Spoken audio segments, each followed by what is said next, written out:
Hey, good morning, everybody. It's early mornings LLate. The toast is toasting, the butter is buttering. I'm here, you're here, and you made it to the weekend. Ready to crush the weekend? Big exciting news as you start the weekend with now, 9 stimulus laws? Yes, if you missed what happened this week, no less than a half dozen stimulus executive orders were issued. I'm going to have the recap in this video. Meantime, what will be happening next week? And what's the implication of those new stimulus executive orders? And how does that impact what's coming in the pipeline, including SSI and SSDI? And what about the remainder of your $10,000 EIDL grant and also your unpaid stimulus check? I have so much exciting news across the board. I'm really excited for you. It's a Saturday, but hey, let's get ready to rock and roll. The casino's open today. Let's go have some brunch and $12 ice cream. Let's get ready to rock and roll. This is Early Mornings LLate.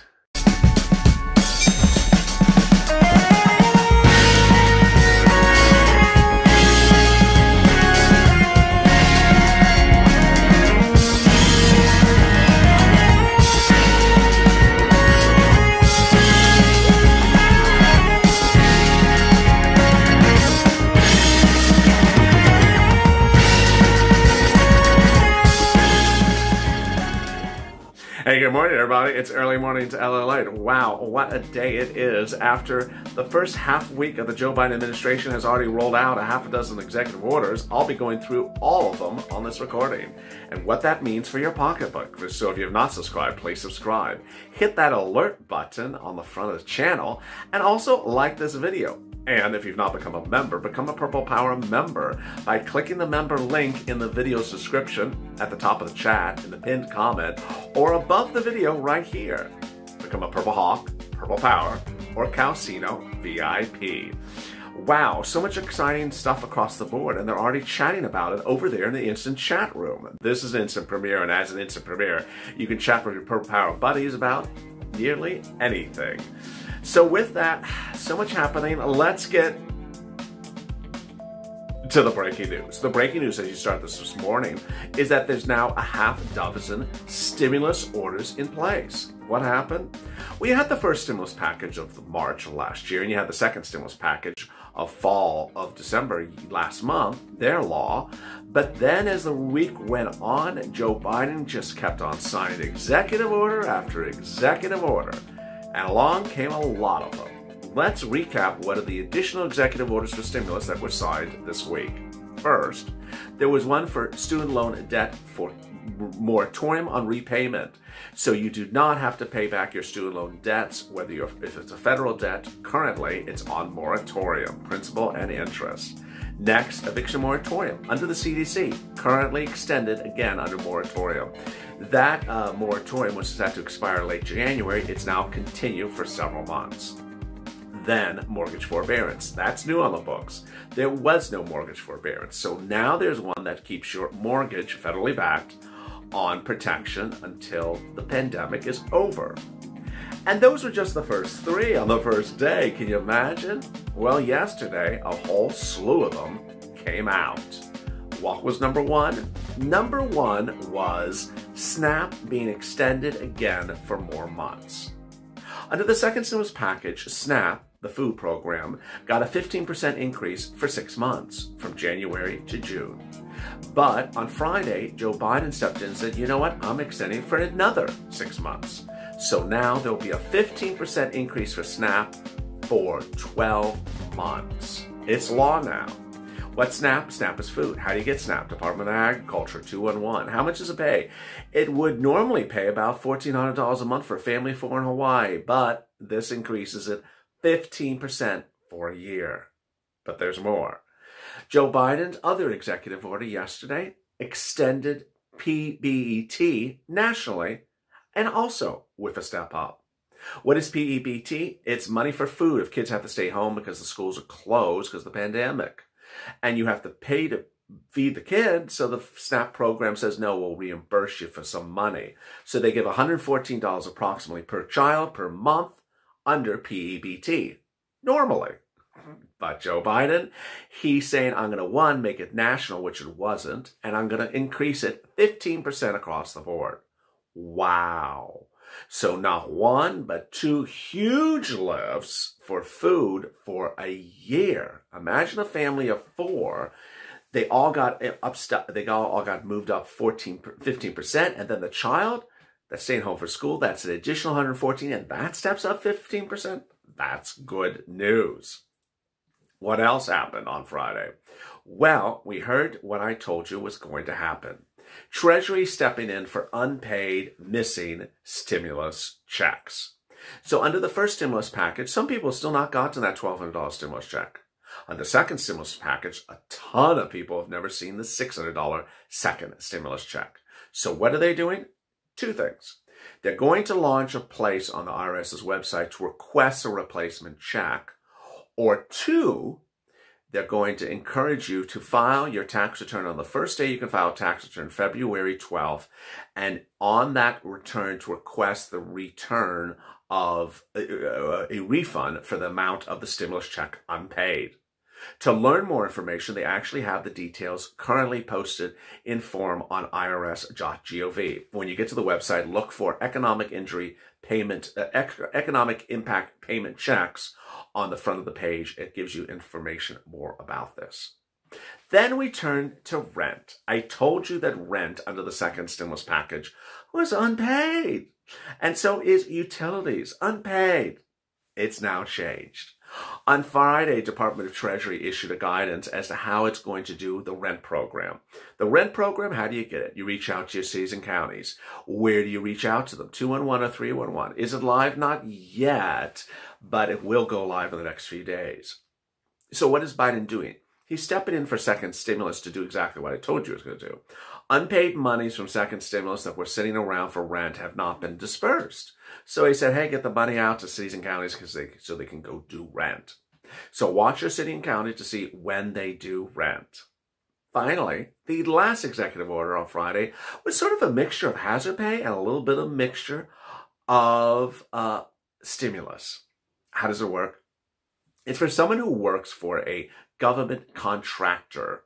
That is someone that is not a government employee, but someone who has who's outside business that works for the government. Example is a landscaping company that's hired by the federal government to mow the lawns in front of the federal building. They may have hired you as a worker at $8 an hour. Until yesterday, Joe Biden passed the law that says, hey, if you're a federal contractor, third party, you have to employ all your people at least $15 an hour. Wow. And it has a paid sick leave in there. If you get sick, you can get paid sick leave. Lord. Now, what's paid sick leave under the third stimulus package? That comes up after this. But suddenly you see so many things under third stimulus package that was supposed to be part of the bill, like like SNAP, PEBT, that are suddenly being taken out of the third stimulus package being made law. And then you have Joe Biden step in and say, hey, get some money out there. The Friday news ended with reports that Joe Biden issued a news statement saying, hey, I'm instructing all my colleagues in the cabinet to get stimulus out as quickly as possible. This is not an unusual statement. In fact, you knew this was happening. Last Sunday, I told you that statement was going to be released, so they knew about it. That's not a surprise. I also told you that certain things would kind of come by executive orders, like those three things on day one. That also is not a surprise. The surprise that has not been a surprise is that literally everything that Joe Biden said he would do in the days leading up to this week happened exactly that way. The statements he made last weekend were exactly what he did this week, day 1, day 2, day 3. But he has not been consistent with his own transition papers. His transition paper said he was going to do FPUC retro at $600 a week. Now, the third stimulus package bill proposes $400 a week, not retro. He also said during the campaign and transition papers that he would always help you and do as many stimulus packages as you so needed to get through this pandemic. Hasn't done that either when it comes to the stimulus check. He was supposed to give you several stimulus checks. He's barely giving you one stimulus check. And by all accounts, this is not a full stimulus check. In December of last year, I detailed the Cash Act. The Cash Act was a fix-it bill to fix things between the second stimulus package of last year and the current third stimulus package. It was not supposed to be merged into something. The reason for the bill was the second stimulus package was supposed to be a $2,000 check. It wasn't. It was a mistake. It was a $600 stimulus check because they were rushing.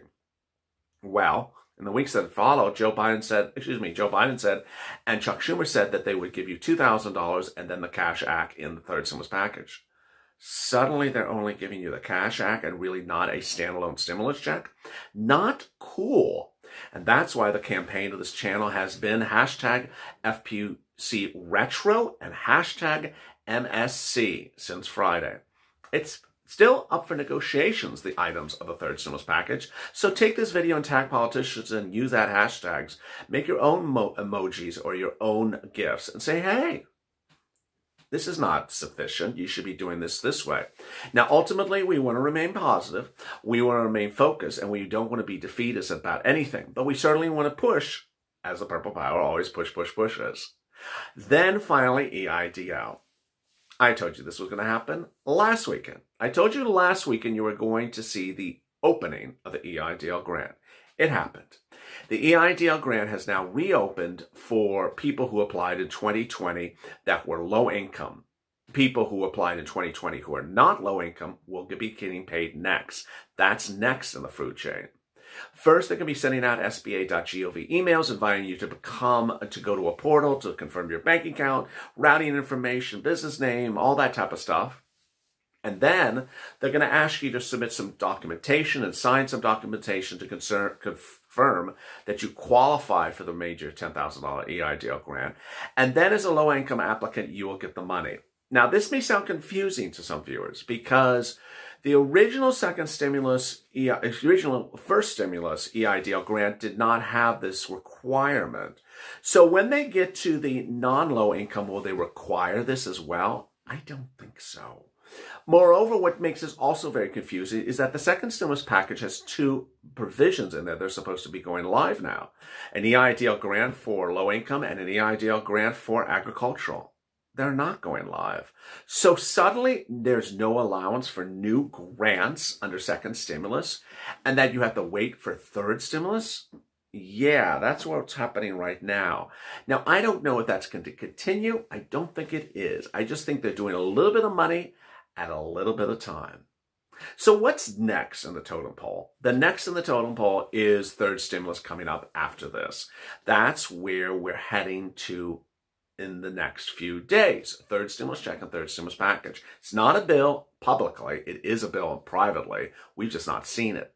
Then we'll see the SSI and SSDI, the standalone bill. And then we'll see and we'll also see the $10,000 student loan debt forgiveness, the teachers bill, and the infrastructure bill. What I want you to understand is that ultimately, this is the universe that we're in. There's no altered universe. So in the last 24 hours, I've seen comments that says, can Joe Biden just send out that $1,400 stimulus check? No, that taking money out of Treasury and putting it in the mail requires an act of Congress. He actually has to have a bill for that. Then people are saying, then some comments said, well, have they mailed the $1,400 yet? No. First, you have to have a bill. It has to be signed and it has to be finalized. Then people are sort of saying, well, why doesn't he do executive order for 20 other things? Because executive orders cannot be done if it requires taking money out of Treasury. You can't take money out of Treasury for an executive order to send it in the mail. It's as simple as that. And ultimately, there's a message that I have to deliver this morning, and that is of patience. When I launched this channel on April 25th, viewers did not get the EIDL grant. Now, no less than, what is it? Almost an entire year, they may suddenly see the EIDL grant. Now, I'm not certainly going to say that you're going to wait a year for third stimulus to land your bank account, but those people have had a lot of perseverance to wait. And there's some people that have not seen the $600 stimulus check yet in their bank account. It's not a particular time or place to say, where is my $1,400 stimulus check when there's not a bill and not a law. There may be a donut, but that's all there is. So give it some time. Third stimulus is still happening. Joe Biden may still carve out more items for executive orders. I believe he can. And then we'll see, as he carves and carves away, what's left in the bill. and what will be the final vote on the bill. Stay with me as the continuation of Early Morning LATE. It follows right after this at the 6:30 edition. In that video, I'll go over third stimulus. Everything in the third stimulus package you've been wondering about. If you've not subscribed, please subscribe. Like this video and become a member by clicking the pinned comment top of the screen or in the description. Stay informed, stay focused, and stay LA for more.